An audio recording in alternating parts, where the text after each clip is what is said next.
மாங்குயில், அந்த ஆளை பாரேன். எவ்வளவு வெள்ளையா இருக்கான்ல. அவனோட சேர்ந்து ஒரு போட்டோ எடுத்துட்டா எப்படி இருக்கும்? Black and white பிரிண்ட் பார்த்த மாதிரி இருக்கும். சும்மா இருங்க சார். அந்த ஆளை பார்த்தா பிளெயினை கடத்துற ஆள் மாதிரி தெரியுது. ஏண்டி என் வயித்துல இப்படி புளிய கரைக்கிற? இல்லக்கா, நானும் ரொம்ப நேரமா பாத்துட்டு இருக்கேன். என் போலீஸ் கணக்கு அப்படிதான் தெரியுது. உன் கண்ணுக்கு மட்டும் அப்படி தெரியுதா? நீ என்ன கண்ணுல ஸ்கேனர் வச்சிருக்கியா இல்ல எக்ஸ்ரே கண்ணா? கிண்டல் பண்ணாதீங்க சார்.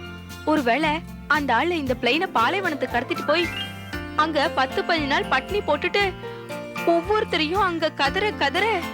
என்ன ஒரு கற்பனா சக்தி பாத்தீங்களா? இப்படிதான் காட்மண்டுலயும் ஒரு பிளெயினை கடத்திட்டாங்க. இந்த ஊர்ல எல்லாம் கிட்னாப்பிங்க அவ்வளவு ஈஸியா செய்ய முடியாதுமா.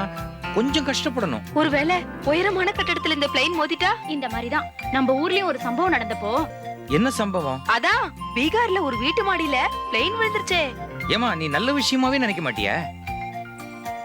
ஒருவேளை இந்த பிளெயின் எதிரில வர பிளெயின் மேல மோதிட்டா? இந்த மாதிரிதான் 1999ல துபாய்ல ஒரு சம்பவம் நடந்தப்போ. ஐயோ, இதுக்கு தொல்லை தாங்க முடியலையே.